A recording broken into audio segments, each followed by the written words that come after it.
Oi, gente, a paz do Senhor para você que me assiste. Estou aqui para compartilhar com vocês mais um pouquinho sobre compartilhando tesouros, que no caso é a palavra de Deus. E hoje, gente, eu vou estar lendo para vocês, a gente vai estar estudando juntamente com o Espírito Santo sobre. Hoje a gente vai falar sobre a palavra da verdade. Sobre a palavra da verdade, que no caso tinha ficado na lição 4, né? Só que aí eu pulei, que foi o vídeo anterior que eu falei.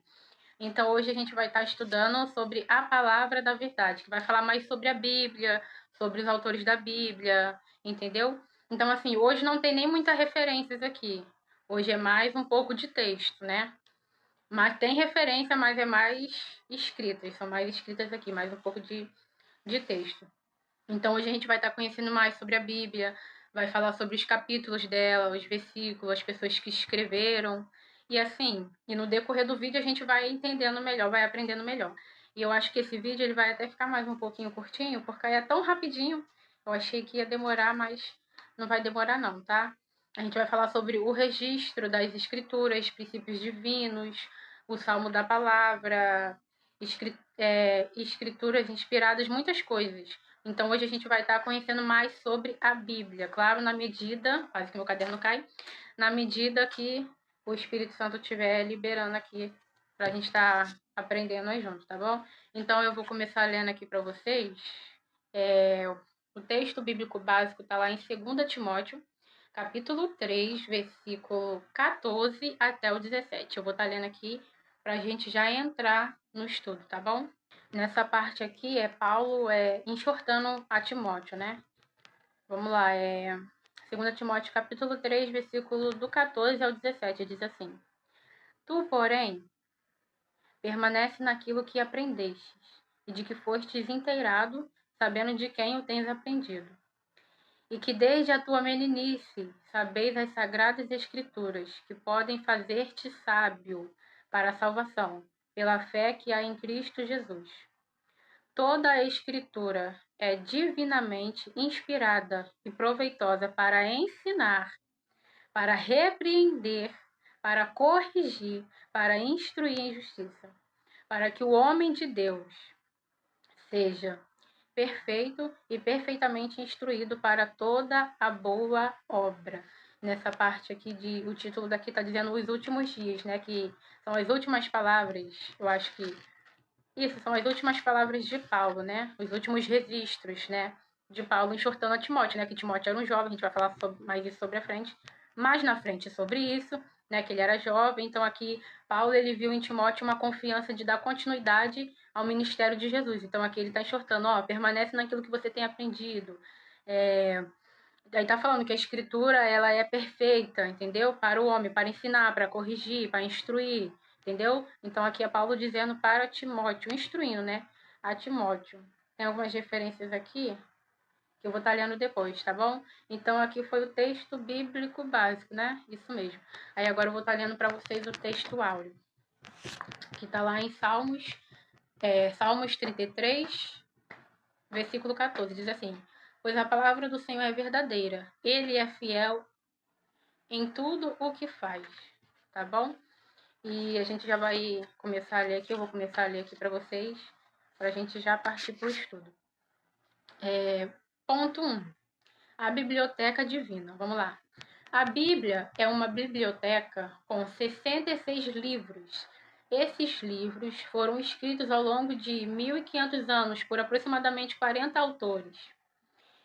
Ela fala de vários tipos de pessoas, lugares e situações. A Bíblia relata sobre vários tipos de pessoas, lugares e situações.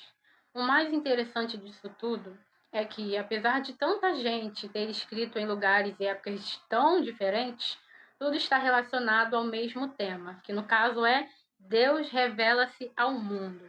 Então, assim, fala sobre, a Bíblia ela relata que foi escrita, né? A Bíblia foi escrita por vários autores de épocas e lugares diferentes.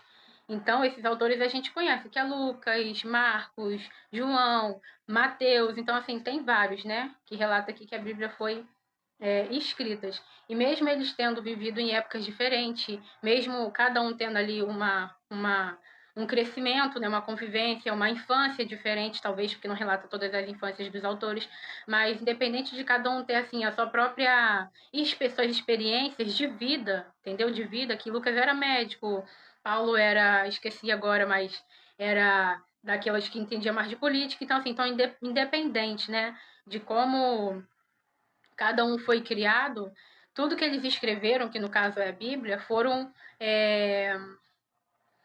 voltadas, entendeu? Para a revelação de Deus, para aquilo que Deus queria passar para mim e para você que estamos aqui hoje, né?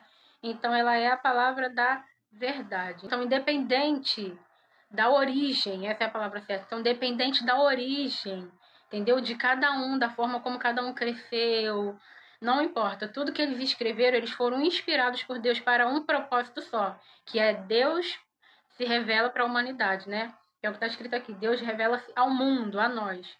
Tá bom? Então a gente vai continuar lendo aqui, ó. Não há outro livro semelhante à Bíblia, pois ela foi inspirada por Deus. Às vezes a linguagem pode parecer um pouquinho difícil, mas atualmente é possível encontrar Bíblias em versões que facilitam a compreensão das Escrituras. A palavra de Deus revela-nos exemplos de pessoas que, de alguma forma, tiveram participação na história da revelação de Deus à humanidade. Independente de aparecerem personagens comuns, né, que foi o que eu acabei de falar, personagens comuns, humildes ou ilustres, né, com as narrativas de vida dessas pessoas, percebemos que o ser humano é pecador e carece da graça de Deus. Então, independente de a Bíblia ter sido inspirada, né, no coração das pessoas, dos autores que foram os mais humildes e os mais ilustres, né, independente disso, percebemos que o ser humano é pecador e carece da graça de Deus. Tá bom? Vamos continuar lendo aqui. 1.1. O registro das Escrituras, né? Que é o texto, o registro das Escrituras. Os escritores bíblicos foram coautores que contribuíram com suas experiências pessoais. Os escritores bíblicos foram coautores que contribuíram. Eles contribuíram com suas experiências pessoais, cada um com as suas experiências. Mas eles contribuíram com suas experiências pessoais. Isso. Com suas próprias formas de encarar a vida e com suas percepções dos fatos, que foi o que eu acabei de falar. No entanto, e acima de tudo, a maior contribuição foi sua sensibilidade espiritual. É isso? Sensibilidade espiritual, é isso mesmo. Pois foram direcionados pelo Espírito de Deus para registrar a história.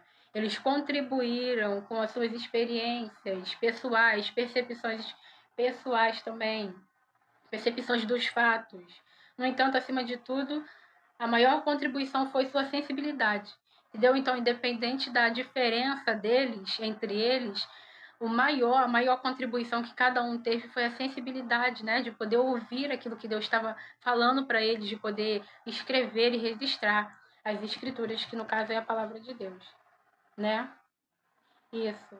Ó, pois foram direcionados pelo Espírito de Deus para registrar a história. Deus não escolhe. Vou ler de novo. Deus não escolhe apenas homens poderosos, homens grandes, homens eloquentes, homens que sabem falar, homens que têm dinheiro, homens que têm casa bonita. Deus não escolhe apenas, porque Ele escolhe o homem, né? A oportunidade de crescer é claro que a gente tem, porque Deus não quer ver ninguém pobre, sofredor, passando fome. Então, Deus não escolhe apenas esses homens poderosos, mas também pessoas simples e humildes, como eu e você. Os profetas, por exemplo, eram muitas vezes homens simples, entendeu? Eram muitas vezes, muitos dos profetas eles eram homens simples, que tinham medo, problemas familiares, e sentiam-se cansados e fracos. Então, assim, muitas das vezes a gente repara assim, né? Fala, mas vamos dizer Abraão, mas Abraão foi o homem da fé, tal. Independente disso, né, que a gente vê, exatamente, realmente ele foi homem de fé, mas assim, a escritura, né, que relata a história deles, às vezes a gente fica assim maravilhado com a história deles, né, de superação, de relacionamento com Deus, mas independente disso, eles tinham os problemas deles pessoais, que era medo, que é o que está dizendo aqui, problemas de família, familiares. A Bíblia não relata isso. A Bíblia ela foi inspirada e escrita nela exatamente aquilo que Deus queria que a gente soubesse e aprendesse hoje. Mas os problemas pessoais, que é aqueles que não foram registrados, né, eles tinham também, que era medo, problemas familiares e sentiam-se cansados e fracos. A Bíblia não é um livro de perfeição. Ela é o relato do relacionamento entre Deus e a humanidade e contém a revelação da natureza perfeita de Deus, da sua fidelidade e da sua justiça. Aqui está falando que a Bíblia não é um livro de perfeição, entendeu? Não é abrir a Bíblia e encontrar tudo perfeito. A Bíblia é a palavra de Deus. A Bíblia é aquilo que Deus quis que eu e você soubéssemos hoje, entendeu? Ó, não há livro melhor que a Bíblia. As maiores aventuras, a maior prova de amor, os mais lindos poemas, as melhores palavras de sabedoria, as cartas mais bonitas, os mais diversos exemplos de vida, tudo está na Bíblia. Glória a Deus. Ponto 2. O Salmo da Palavra. Vamos lá. O Salmo 119 é o capítulo mais longo da Bíblia, com 176 versículos. Você sabe qual é o tema principal dele? A resposta é a palavra de Deus. Este salmo fala sobre a necessidade de conhecer a palavra de Deus e de ser um servo obediente. O Salmo 119 fala sobre conhecer a palavra de Deus e de ser um servo obediente. O Salmo 119 é dividido em 22 seções, com grupos de 8 versículos, e cada uma dessas seções é representada por uma letra do alfabeto hebraico. Veja em sua Bíblia, por exemplo, que a palavra E acima do versículo 33. Isso significa que nessa parte do Salmo, em seu idioma original, todos os versículos de 33 a 40 começarão com a letra hebraica, que no caso é a letra E. O fato de cada palavra começar com a letra corresponde da sua seção revelada. Não, vou ler de novo. O fato de cada palavra começar com a letra correspondente da sua seção revela que esse salmo é um texto cuidadosamente elaborado. Que eu já até fui lá ver, né, quando eu estava estudando, aqui no Salmo 119, na parte lá deixa eu ver aqui, do versículo 33, sempre começa com a palavra E, entendeu? Acima do 33 está lá E, tá bom? Ó, cuidadosamente elaborado. 2.1 Princípios divinos. Acredita-se que o Salmo 119 tenha sido escrito por Esdras. Provavelmente o autor teve o objetivo de facilitar a sua memorização e de reafirmar o compromisso dos judeus que retornavam do exílio babilônico com a palavra de Deus. A Bíblia não é um livro de receitas. E mesmo sendo nosso manual de vida, cristã, nem sempre há respostas prontas, mas Deus nos deu intelecto para analisar questões e encontrar instruções diante dos princípios que ele nos apresenta em sua palavra. A Bíblia não é um livro de receitas. A Bíblia nem sempre tem respostas prontas, né? Que é aquela dúvida que às vezes fica na nossa mente de por que isso, Senhor, por que aquilo. A Bíblia não é um livro de receitas. E nem sempre tem respostas prontas, né? É o que está escrito aqui. Mas Deus nos deu intelecto, Deus nos dá sabedoria, o discernimento, né? Que o Espírito Santo está aí para isso, para que a gente venha entender o que está escrito na Bíblia, para que na Bíblia a gente venha encontrar instruções, que é o que está dizendo aqui, diante dos princípios, para a gente venha encontrar instruções diante dos princípios que Ele nos apresenta em sua palavra, o que ele estabeleceu para que a gente venha seguir, ou então que ele deixou registrado para que a gente venha viver, andar, falar, entendeu? Tudo conforme a palavra da verdade, né? Que no caso é a palavra de Deus. Continuando aqui, ó. É impressionante a vontade do salmista de conhecer e viver a palavra de Deus. Ele conhecia muito bem o poder da palavra em sua vida e queria desfrutá-la ao máximo. Prova disso é que ele diz no versículo 17 a 19. O salmista diz: Trata com bondade o teu servo para que eu viva e obedeça a tua palavra. Ele está falando, Senhor, trata-me, me trata com bondade para que eu viva e obedeça a sua palavra. Abre os meus olhos para que eu veja as maravilhas da tua lei. Eu gosto dessa parte. Abre os meus olhos, Senhor, para que eu veja as maravilhas da tua lei. Sou peregrino na terra. Não escondas de mim os teus mandamentos. Ele diz que é peregrino. Peregrino significa terra estranha. Está em um lugar. Eu escrevi aqui, ó. Residente temporário num lugar, entendeu? Em um lugar. É você residir temporariamente em um lugar. Peregrino. Você está em uma terra temporariamente, uma terra estranha.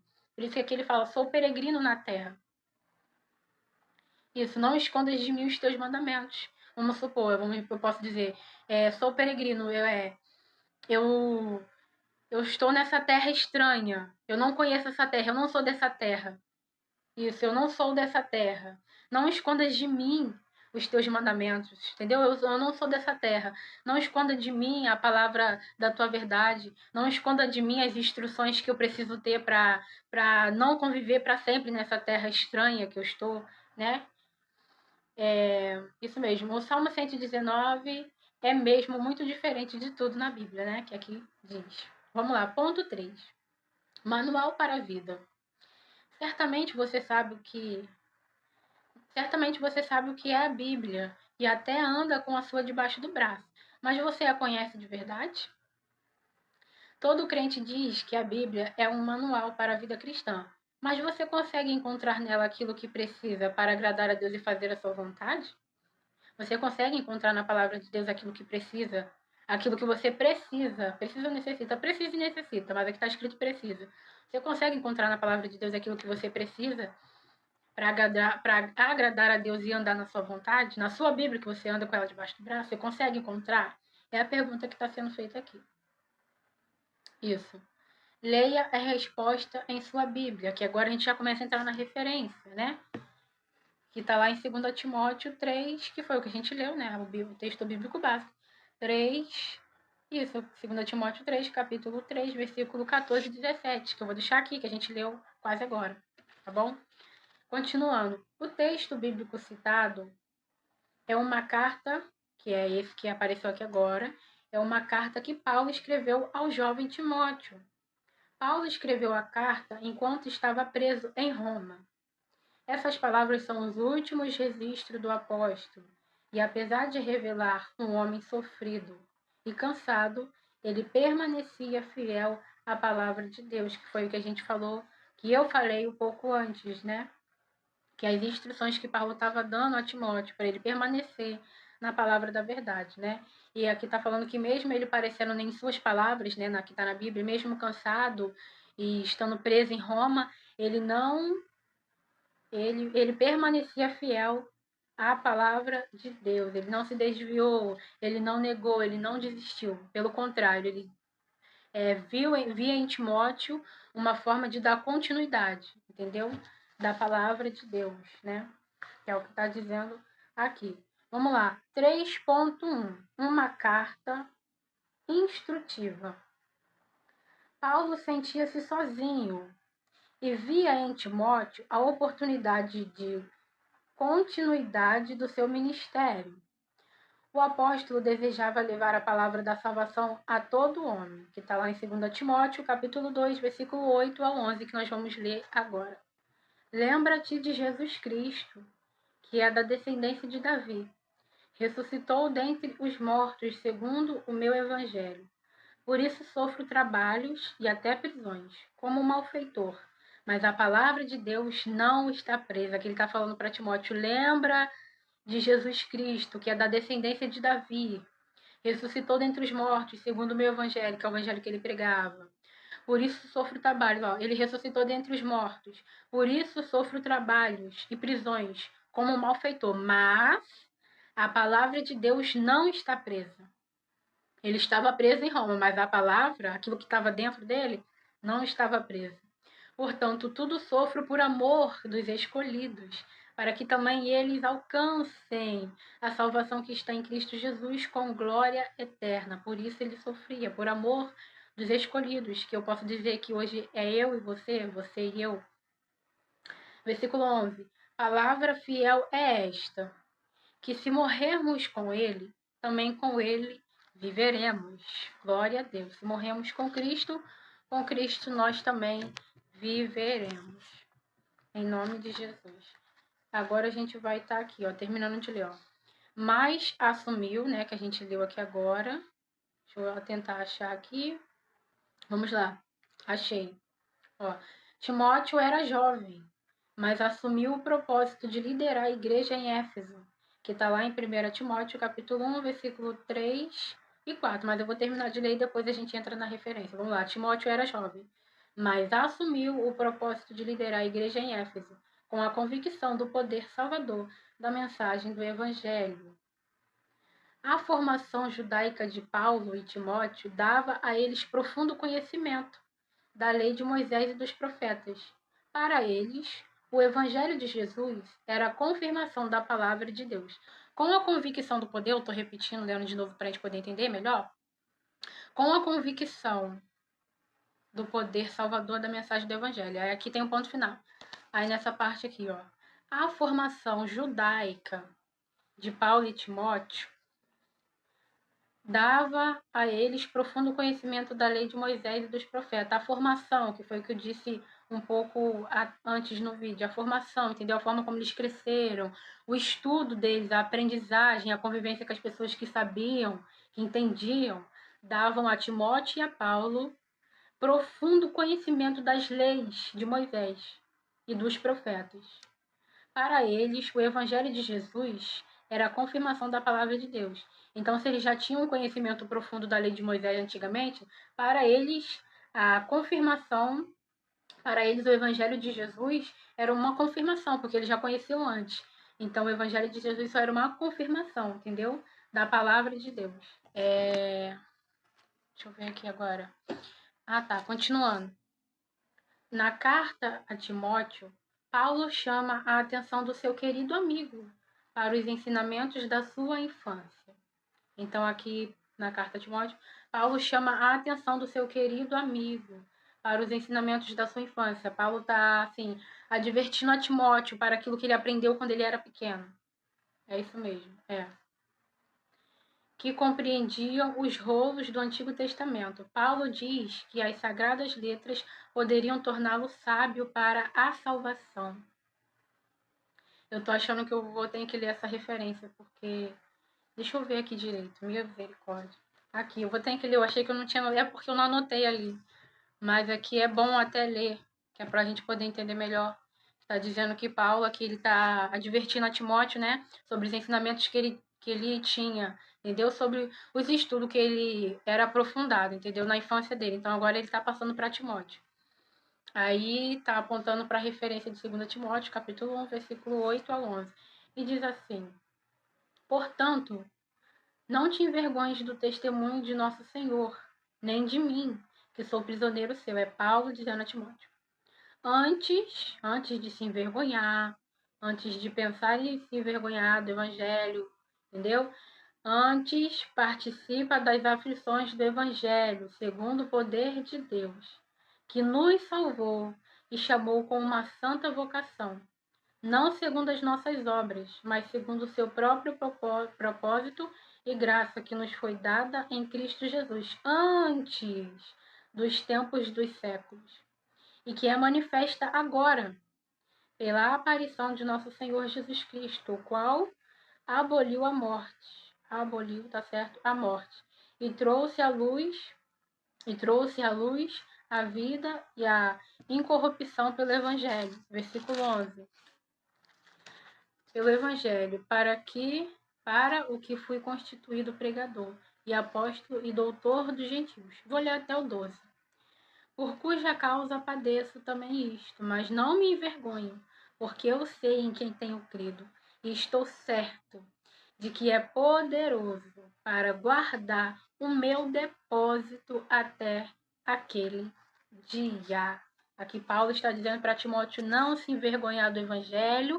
Naquele momento ele estava dizendo para ele não se envergonhar dele, que ele era prisioneiro, entendeu? Por causa dele, eu acho que está escrito assim mesmo. Para ele não se envergonhar, porque ele é certo em quem tenho crido, por cuja causa estou certo de que é poderoso para guardar o meu depósito. Isso mesmo. É o que a gente acabou de ler, tá? Que tá dizendo aí.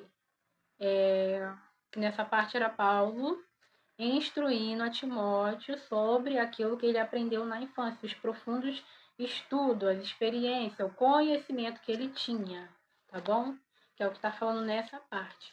3.2 Escrituras inspiradas.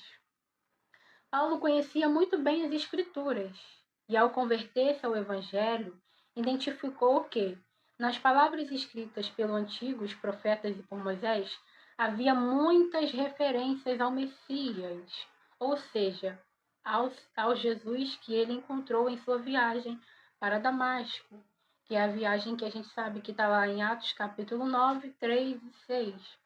Ele tinha convicção de que toda a escritura, Paulo tinha convicção de que toda a escritura era inspirada por Deus, porque ele mesmo, Paulo mesmo, o próprio Paulo, teve a oportunidade de comprovar isso ao longo da sua vida.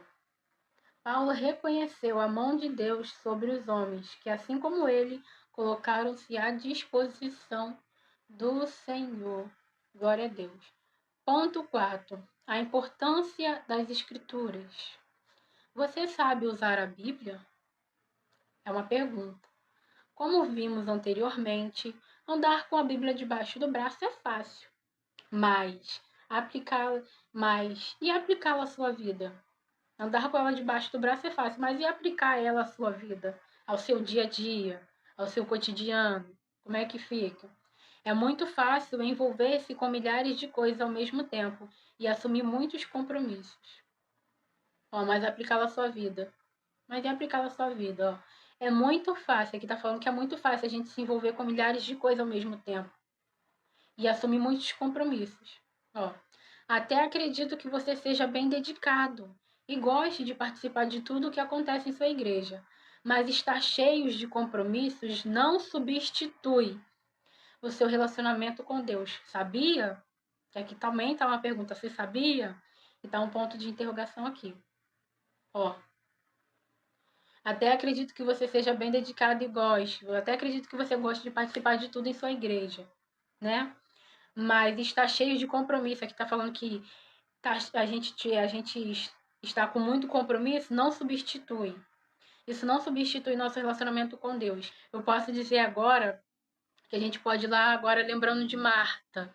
A gente pode lembrar de Marta que ela estava ocupada com muitos afazeres quando Jesus entrou. Sabe, eu já até falei nessa palavra na consagração, que Marta ela estava muito ocupada com muitos afazeres. Sabe, Jesus tinha acabado de entrar na casa dela, ela mesma convidou Jesus para entrar, largou Jesus lá, né? Largou que deixou Jesus lá com Maria e foi fazer as coisas. E depois ela ainda reclamou: Senhor, não te importa a ti que minha irmã não me ajude? Ou seja, Senhor, o Senhor não liga de minha irmã estar aí sentada em vez de estar aqui me ajudando a fazer as coisas? Entendeu? Então, assim, aí fala: Marta, Marta, estás ocupada com muita coisa, estás ansiosa demais. Eu acho que é isso. Mas a Maria escolheu a melhor parte. Porém, Maria escolheu a melhor parte, que no caso era a presença de Deus, né? Que ela aproveitou aquele momento que Jesus estava na casa dela, e ela estava ali aos pés de Jesus, prestando atenção nas palavras de Jesus. E aqui está falando, mas estar cheio de compromissos não substitui seu relacionamento com Deus. Entendeu? Não é. É claro que é muito bom estar sempre ali nos afazeres da igreja, ajudando, entendeu? Em cada departamento ali, seja para a obra de Deus, seja na limpeza, talvez nos ensaios também, nos afazeres, nos eventos que tem na igreja, isso tudo é muito bom. Mas isso não substitui o relacionamento com Deus. A gente achar que está fazendo tudo, nossa, eu estou fazendo tudo, já está bom. Não é isso. Isso não substitui. Tem que ter relacionamento, comunhão com Deus. Tá bom? Todo relacionamento se constrói com intimidade. E com Deus, isso só é possível por meio da leitura da palavra e da oração, que é o que está dizendo aqui. É isso mesmo. Que está lá em Atos, capítulo 6, versículo 4, que eu vou deixar aqui para vocês. Ó, aí continua. A Escritura revela a vontade de Deus e a oração estabelece um diálogo com o Senhor. A Escritura, a Bíblia revela a vontade, nos revela a vontade de Deus. Quando a gente lê, a gente consegue ver as vontades de Deus sendo reveladas para nós. E a oração estabelece o diálogo com o Senhor, com o nosso Senhor, o diálogo, entendeu? As palavras, a convivência ali com o Senhor. Continuando. Quanto mais você se relaciona com Deus, mais se torna parecido com Ele. Quanto mais próximo de Deus, quanto mais você orar para Deus, quanto mais você andar com Deus, quanto mais você buscar Deus, mais você se parece com Ele, mais você se torna parecido com Ele. E não é a Bíblia na sua mão que faz a diferença, que é o que está escrito aqui. A sua vida é uma carta aberta para o mundo. Está lá em 2 Coríntios, capítulo 3, versículo 1 e 3. Porventura, começamos outra vez a louvar-nos a nós mesmos? Ou necessitamos, como alguns, de cartas de recomendação para vós, ou de recomendação de vós? Vós sois a nossa carta, escrita em nossos corações, conhecida e lida por todos os homens. Porque já é manifesto que vós sois a carta de Cristo, ministrada por nós e escrita não com tinta, mas com o Espírito do Deus vivo, não em tábuas de pedra, mas nas tábuas de carne do coração. Que é o que está dizendo aqui, ó, o título aqui da Bíblia está escrito Superioridade da Nova Aliança sobre a Antiga, a superioridade da Nova Aliança sobre a Antiga. Aí aqui é uma pergunta, porventura começamos outra vez a louvar-nos a nós mesmos? Ou necessitamos como alguns, de cartas de recomendação para vós ou de recomendação de vós? Aqui está falando que a gente quer a carta aberta escrita, entendeu? Nós somos a carta aberta para o mundo, né? Que muitos conhecem essa passagem. E agora a gente vai estar terminando de ler aqui. Então, o que se lê nela, né? Que a gente acabou de falar da carta. Nós somos a carta aberta para o mundo. Então, o que se lê nela? O que se lê em mim e você? O que as pessoas veem em mim e em você? O que elas conseguem ler, já que nós somos uma carta aberta para elas? É o que está dizendo aqui. Veja como o salmista se relacionava com a palavra de Deus e siga o seu exemplo. Aí vem aquela passagem lá. Como pode o jovem manter pura sua conduta? Vivendo de acordo com a tua palavra. Vivendo de acordo com a sua palavra. Eu te busco de todo o coração. Não permitas que eu me desvie dos teus mandamentos. Guardei no coração a tua palavra, para não pecar contra ti.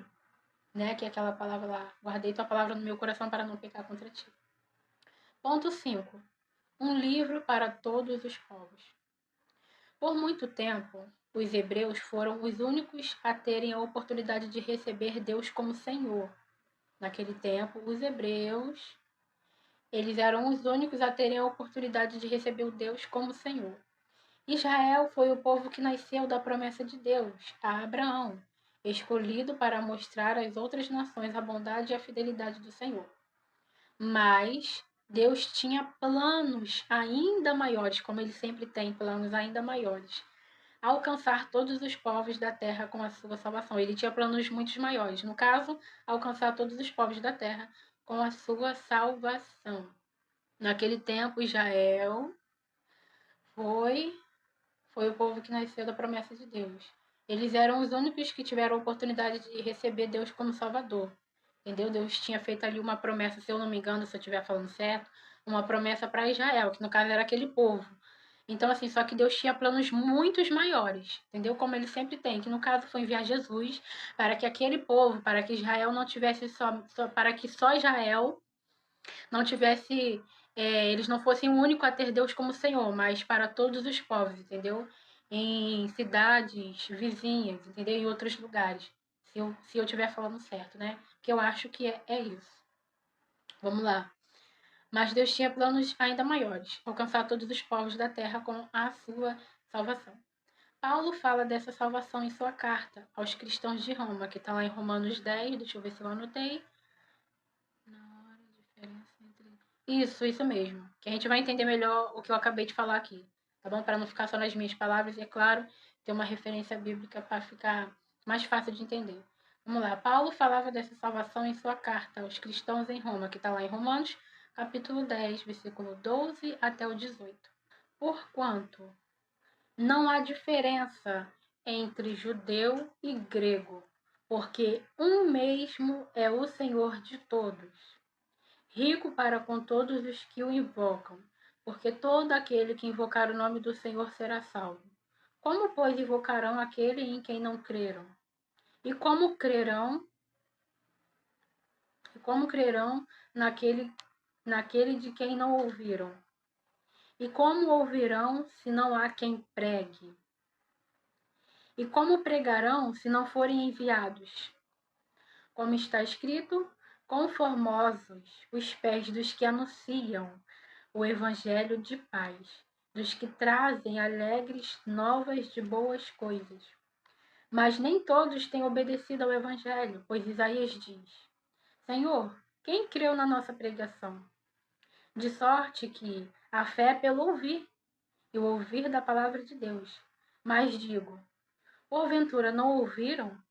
Sim, o certo, pois, por toda a terra saiu a voz deles, e as suas palavras até os confins do mundo. Aqui está falando que não há, porquanto não há diferença entre judeu e grego, que foi o que eu falei antes, né? Que antigamente Israel, eles eram os únicos que tinham oportunidade de ter Deus como Senhor. Mas Deus tinha um plano maior. E aqui está apontando para essa referência, dizendo que não há mais diferença entre judeu e grego, porquanto um mesmo é o Senhor de todos, rico para com todos os que o invocam. Aí aqui está falando, no versículo 15 diz assim, como pregarão se não forem enviados? Não, no 14 por 15, que eu gosto de ler. Como, pois, invocarão aquele a quem não creram? Como eu vou invocar alguém que eu não acredito? Para alguém que eu não acredito? E como crerão naquele de quem não ouviram? Como eu vou crer nas coisas daquele que eu não ouvi, que eu não ouvi falar, né? Se eu não me engano. E como ouvirão se não há quem pregue? Como eu vou ouvir a palavra se não tem quem fale, se não tem quem pregue? E como pregarão se não forem enviados? Entendeu? Como vai ser pregado o evangelho se ninguém for enviado, se não tem um disponível, né? Para ir falar das boas novas, que é o que está dizendo aqui. Como está escrito, conformosos. Aí vem, como está escrito, conformosos os pés dos que anunciam o evangelho da paz, dos que trazem alegres novas de boas coisas. Entendeu? Aí vai até o 18, que foi o que a gente acabou de ler. Então, não existe mais diferença entre judeu e grego naquela época. E hoje eu posso dizer que não existe mais diferença entre o rico e o pobre, entre o negro e o branco, entendeu? Não tem diferença. Para Deus nunca teve, essa parte nunca teve, entendeu? Nessa parte de cor, essas coisas nunca teve. Tanto que a gente falou antes que Deus chama os humildes, que eram as pessoas mais comuns, e os mais ilustres, entendeu? Que era de diferente posição ali, na infância, a convivência, a origem deles. Entendeu? Então, para Deus nunca houve. Deus não faz acepção de pessoa, como a palavra dele mesmo já diz. Ele sempre ouve aqueles que o invocam. Continuando, ó. Isso. Ó. Paulo fala dessa salvação em sua carta aos cristãos de Roma, que foi a referência que a gente leu. Aí agora vem continuando. E chama a atenção para uma questão muito importante. A questão é: como as pessoas conhecerão a salvação se não conhecerem a palavra de Cristo, né? E como conhecerão a palavra se ela não for divulgada, que foi o que a gente acabou de ler? Essa necessidade de tornar o evangelho conhecido fez com que os primeiros cristãos, tivessem iniciativas importantes para que a palavra de Deus, até então, registrada em rolos, né, que era aquele rolo que a gente abria assim, a gente não, né, porque não tem como ser a gente, registradas em rolos, fossem mais acessíveis, entendeu? Eu estudei, né, na escola bíblica agora que passou, que tem e teve uma professora que ela explica, tipo, muito bem, entendeu? Que era em rolos, né? Aquelas coisas antigas. É outro livro aqui que dá mais profundidade sobre o rolo, fala sobre todas as outras coisas.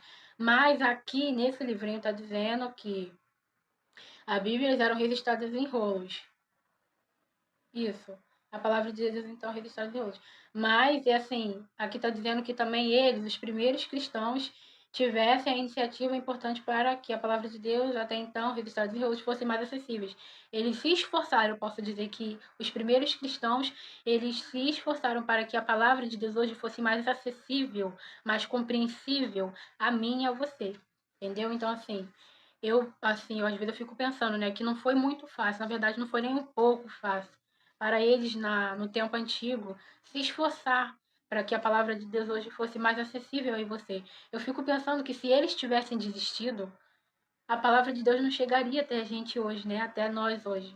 Entendeu? Então assim, eu não teria a palavra de Deus, não teria um motivo, entendeu? Não teria um fundamento para esse livro aqui, para ter coisas escritas nesse livro, porque eu não teria acesso à palavra de Deus, se caso os antigos cristãos não tivessem se esforçado para que a gente tivesse aqui em mãos essa maravilha, né, que é o tesouro, que é a palavra de Deus. Então, assim, eles tiveram que se esforçar muito, porque sobre o que eu estudei na EBD, né, eu poderia até falar aqui agora que era escritas em rolos, eu não lembro muito bem, mas é uma coisa assim meio complicada de se falar, né, que eu estudei. Que assim não era, né, no papel como a gente lê hoje, não era tudo separadinho, tudo em ordem, era uma coisa muito difícil, entendeu? Que se você pesquisar, procurar entender também, você vai descobrir aí, tá bom? Então eles tiveram que se esforçar para que hoje a palavra de Deus alcançasse a minha vida e a sua vida. 5.1 Tradução e popularização. Alexandre o Grande tem tudo a ver com a popularização da Bíblia, sabia? Cerca de 300 anos antes de Cristo nascer, Alexandre conquistou a Pérsia e passou a dominar o mundo antigo. O grego passou a ser a língua mais usada e logo ficou claro que as escrituras precisavam ser traduzidas no hebraico e aramaico, para que os judeus continuassem a ter acesso à palavra de Deus. O grego tornou-se uma língua universal. Alexandre o Grande teve tudo a ver com a popularização da Bíblia. Então, como naquele tempo a língua grega passou a ser a língua mais usada, eles tinham que, vamos dizer que atualizar, traduzir, né, a Bíblia para o hebraico e para o aramaico, para as pessoas, né, poder compreender também. Devido à mudança, entendeu? A modernidade, a atualidade deles lá, tiveram que mudar para que outras pessoas pudessem alcançar e ter acesso à palavra de Deus, claro, na linguagem delas também. Aí aqui continua. No quarto século depois de Cristo, cópias das escrituras já circulavam, traduzidas em várias línguas. Nessa época, os cristãos haviam chegado à China e à Índia. Um estudioso chamado Jerônimo isolou-se em um mosteiro em Belém e dedicou-se a traduzir os textos originais das escrituras, hebraico e grego. Ele levou 23 anos para completar o trabalho de traduzir a Bíblia para o latim. Um homem chamado Jerônimo se isolou num mosteiro em Belém. Ele dedicou o seu tempo, a sua vida. Isso, dedicou-se, eu posso dizer, eu só estou falando, é eu que estou falando, o seu tempo, a sua vida para traduzir os textos originais das Escrituras, no caso hebraico e aramaico. Ele levou 23 anos para completar o trabalho de traduzir a Bíblia para o latim. Essa tradução recebeu o nome de Vulgata, versão comum, que no caso significa versão comum. Vamos lá, 5.2, Palavra de sabedoria. Quando Jesus nasceu, o mundo estava em uma nova era, a romana. Houve um movimento de globalização. Sem os recursos de hoje,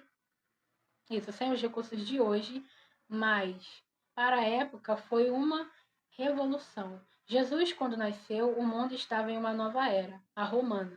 Houve um movimento de globalização, sem os recursos de hoje, mas para a época foi uma revolução. Os cristãos cristãos da era romana contribuíram muito para o avanço do Evangelho. E não foi porque viviam em um mundo maravilhoso. Ao contrário, essa foi a época em que mais sofreram perseguições e morte. Mas os tempos difíceis fizeram com que a fé fosse renovada e o Evangelho espalhado. Quando Jesus nasceu, o mundo estava em uma nova era romana. Houve um movimento de globalização, mas para a época foi uma revolução. Eles contribuíram, os cristãos da era romana contribuíram muito, eles se dedicaram, eles ajudaram muito para o avanço do evangelho. Isso. E não foi porque viviam em um mundo, aqui está falando que eles não viviam em um mundo maravilhoso, só por causa que era a época que Jesus tinha nascido. Eles não, por causa disso, não era um mundo maravilhoso, não eram umas maravilhas que eles pudessem escrever tranquilo. Pelo contrário, aqui está falando, pelo contrário, essa foi a época em que mais sofreram. Foi a época em que eles mais sofreram perseguições, foram perseguidos e até morreram. Mas os tempos difíceis, mas mesmo naqueles tempos difíceis de morte e de perseguição, fizeram com que a fé fosse renovada e o evangelho espalhado. Então, ou seja, as circunstâncias, a morte, as perseguições não os impediram de continuar contribuindo, de continuar compartilhando, de continuar fazendo crescer o evangelho, de continuar compartilhando, fazendo expandir o evangelho de Jesus Cristo. Aqui continua. O que seria de nós se não tivéssemos acesso à palavra de Deus? Que foi o que eu disse antes. O que seria de nós se não tivéssemos acesso à palavra de Deus? O que eu estaria falando agora nesse vídeo? O que será que eu estaria falando nesse vídeo? Que sobre a palavra de Deus não seria. Então, por qual motivo eu estaria aqui agora? Por qual motivo você estaria me ouvindo aqui agora? Se não fosse pela palavra, por que eu estaria aqui? Qual era o fundamento de eu estar aqui? Por qual motivo? De quem eu estaria falando aqui? Qual era o estudo que eu estaria estudando aqui? Entendeu? Então, assim, é o que está dizendo aqui. O que seria de nós? O que seria de mim? Eu posso dizer que o que seria de mim se eu não tivesse acesso à palavra de Deus, né? Ó, isso mesmo. Muitas pessoas, aqui continua, muitas pessoas investiram sua vida para que o alcance à palavra fosse possível. Eles investiram a sua vida, o seu tempo. Porque, gente, é só pensar. Eles tiveram todo esse tempo, né? Dedicaram todo esse tempo, tiveram toda essa dificuldade de fazer com que a palavra de Deus, né, alcançasse outras pessoas, que no caso somos nós, os que vieram antes de nós, é claro, para que hoje chegasse até mim e a você. Então, assim, eles tinham, eu fico pensando, eu sempre vou mais a fundo, né? Eu fico pensando comigo mesmo. Eles tinham a vida deles, que é essa vida que a gente tem agora de coisas de família, os afazeres. Então, assim, eles tiveram que se despir, entendeu? Tiveram que se dedicar, administrar o tempo ali, né? De fazer uma coisa, depois fazer outra, de compartilhar a palavra de Deus, porque eles tinham, né, os problemas pessoais deles também naquela época, né? Então, assim, o que seria de nós? O que seria de nós, né? Se não fosse possível. Aqui continua. Há pelo menos dois tipos de sabedoria, e que se adquire pela capacidade. Há pelo menos dois tipos de sabedoria. A que se adquire pela capacidade de discernimento e a sabedoria que vem de Deus. Há dois tipos de sabedoria. A que se adquire pela capacidade de discernimento e a sabedoria que vem de Deus. Tem uma que se adquire pela capacidade, eu sou capaz de ter o discernimento, né, que é o Espírito Santo que dá. E tem outra sabedoria que vem direto, é direto de Deus. Devemos buscar a sabedoria divina, que no caso é a que vem de Deus. Afinal, somente Deus, por intermédio do seu Espírito Santo e da sua palavra, pode dar-nos a compreensão das coisas espirituais. Nós, cristãos, precisamos desse entendimento para lidar com os desafios da vida. Glória a Deus, isso mesmo. E aqui chega na conclusão, mas eu quero falar sobre essa parte aqui. que fala da sabedoria, o discernimento, a capacidade do discernimento e a sabedoria que vem de Deus. Devemos buscar a sabedoria divina. Afinal, somente Deus, por intermédio do seu Espírito Santo e da sua palavra, pode nos dar a compreensão das coisas espirituais.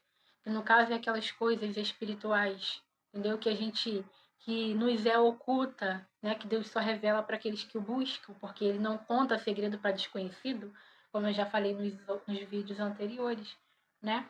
Então, assim, são coisas espirituais, que diz lá, né, em Jeremias 33:3, clama a mim e responder-te-ei, anunciar-te-ei coisas grandes e firmes que tu não sabes, coisas grandes e firmes que tu não sabes. Então, são coisas grandes, são coisas firmes que eu e você não sabemos. Nós precisamos clamar, que ele vai nos responder, ele vai nos falar sobre coisas grandes e sobre coisas firmes que eu e você não sabemos, né, que é os mistérios de Deus, que só são revelados para aqueles que o buscam. E a referência está lá em Tiago, capítulo 1, versículo 5 e 6, que eu vou deixar aqui para vocês. E agora a gente vai estar lendo a conclusão, né? Porque eu disse que o vídeo ia ser rapidinho, que estamos falando mais sobre a palavra da verdade. Então o vídeo ele só fica mais longo quando tem referências, que aí eu pauso aqui, vou lá, procuro o versículo, aí destravo aqui e volto a gravar. Então, como esse foi mais lido, né? Como foi mais lido, a gente não demorou tanto assim. Vamos lá, conclusão.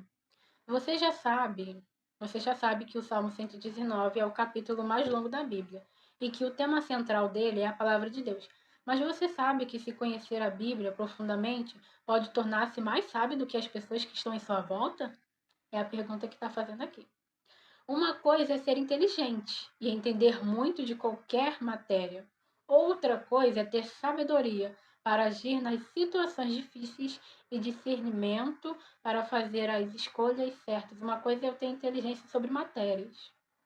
Outra coisa é ter sabedoria para saber lidar no momento ali da situação. Entendeu?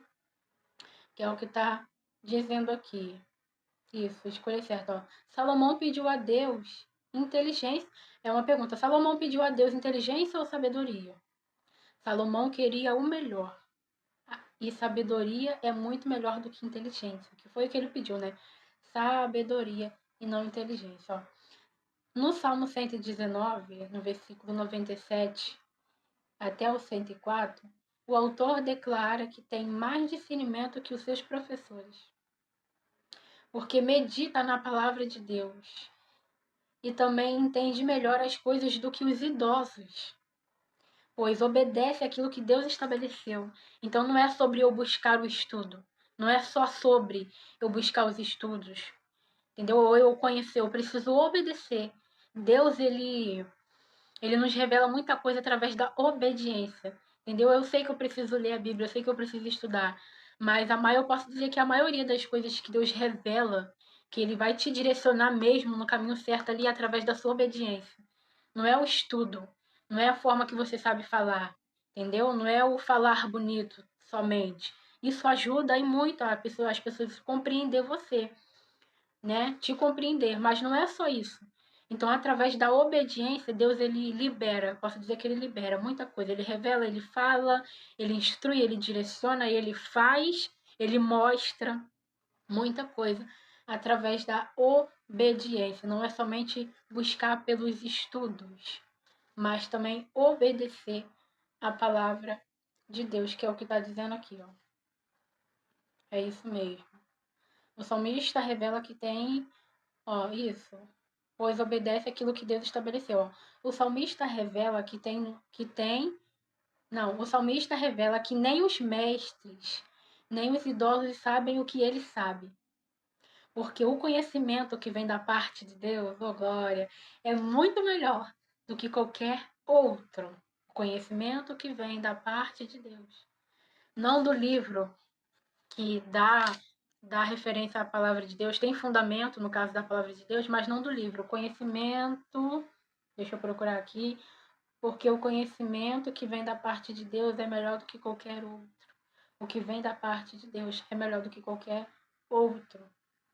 Aí eu até fiz aqui com a caneta aqui, ó, uma parte que eu sempre gostei dessa parte que diz: nada é mais importante do que ter um relacionamento com Deus.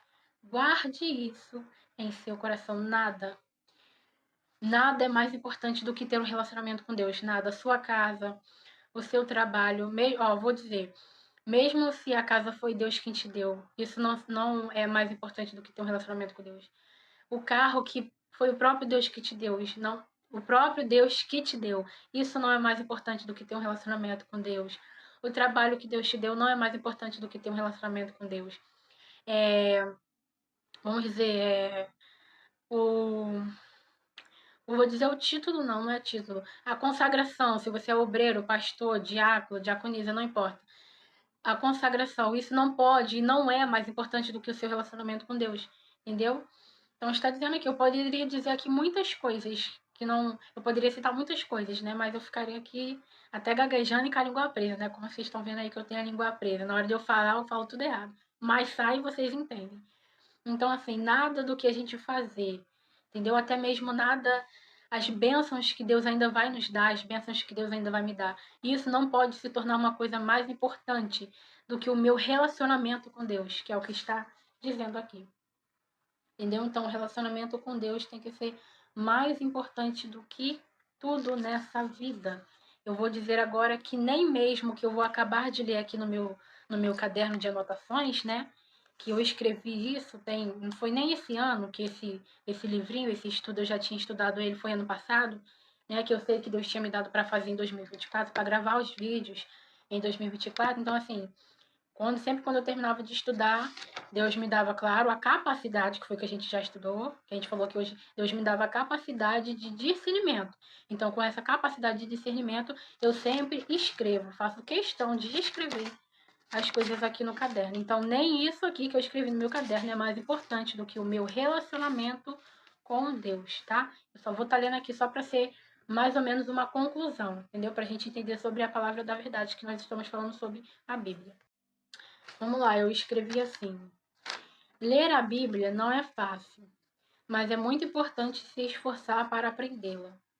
Quando lemos a Bíblia, temos a vontade de Deus revelada para nós e através da oração conseguimos pedir conforme a sua vontade, ou seja, é conhecendo que se aprende a pedir. E pedir certo, eu ainda botei e pedir certo, é conhecendo que se aprende a pedir, e no caso pedir certo, né? Porque lá em Tiago 4,3 fala que a gente pede e não recebe porque a gente pede mal.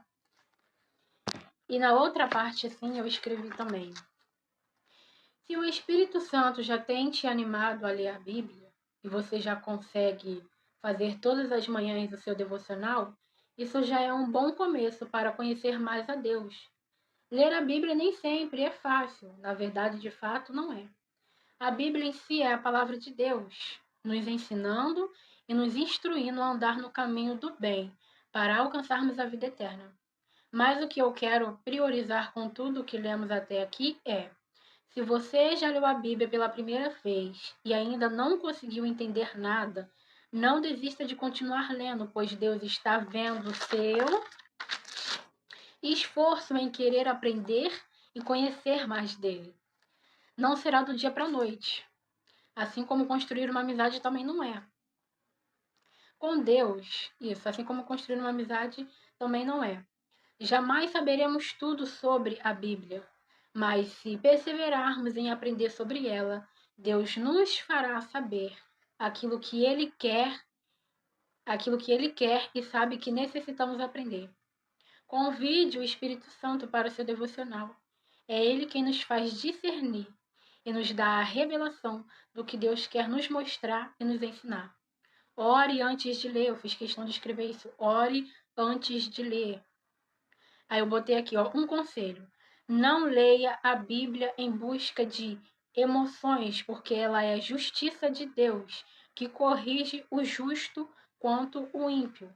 Não é um livro qualquer. Tá escrito aqui. Não é um livro qualquer e nem um conto de fadas. Ela é vida para os que o buscam, ribeiros de águas vivas para os que têm sede. A Bíblia não é uma ativadora de emoções. A Bíblia é a verdade de Deus para os nossos corações. Glória a Deus. Então, gente, esse foi o estudo de hoje, né? Mais sobre a palavra da verdade, mais sobre a Bíblia. Se você quiser conhecer mais a Bíblia, mais a fundo, aprender mais sobre a Bíblia, sobre a palavra de Deus, estude você na sua casa, busque. No Google também tem várias referências, mas claro que o Google não é tão certo assim. É mais importante mesmo sobre a Bíblia de papel, tá bom? Para não ficar também só nas minhas palavras e só na minha compreensão, que foi o que a gente leu aqui também, que eu tô lembrando agora. Entendeu? Que os autores, eles tiveram ali as experiências deles e eles escreveram conforme as percepções e experiências dele pessoais. Então, o que eu tô passando aqui para você também é a minha percepção pessoal que eu tive no meu estudo com o Espírito Santo. Mas se você quiser ter as suas experiências, as suas percepções em Cristo, busque pessoalmente você a Ele na sua casa. Entendeu? Que no caso é ter relacionamento com a palavra de Deus. Como foi dito aqui, não existe relacionamento melhor, né? Outro estudo melhor do que o nosso relacionamento com Deus. Nada pode ser mais importante, nem outros relacionamentos, entendeu? Que a gente tem com amigos, familiares, namorados, esposa. Esses relacionamentos não podem ser mais importantes do que o relacionamento com Deus. Que quando a gente tem um relacionamento com Deus, os outros, eles são até mais tranquilos também, né? Porque se a gente respeita a Deus, é claro que a gente vai respeitar as outras pessoas também. Então, muito obrigada por você ter vindo até aqui comigo, por ter ficado até o final, tá bom? Então, depois, né, já já, ou na próxima semana, ou daqui a pouco, quem sabe, vai sair outro estudo e que Deus continue me dando capacidade de discernimento para poder continuar compartilhando aquilo que Ele pôs no meu coração, para poder compartilhar com vocês, tá bom? Muito obrigada, que Deus abençoe sua vida, sua casa, sua família e tudo aquilo que leva o seu nome. Gente, beijão, obrigada, até o próximo vídeo, tchau, tchau, valeu!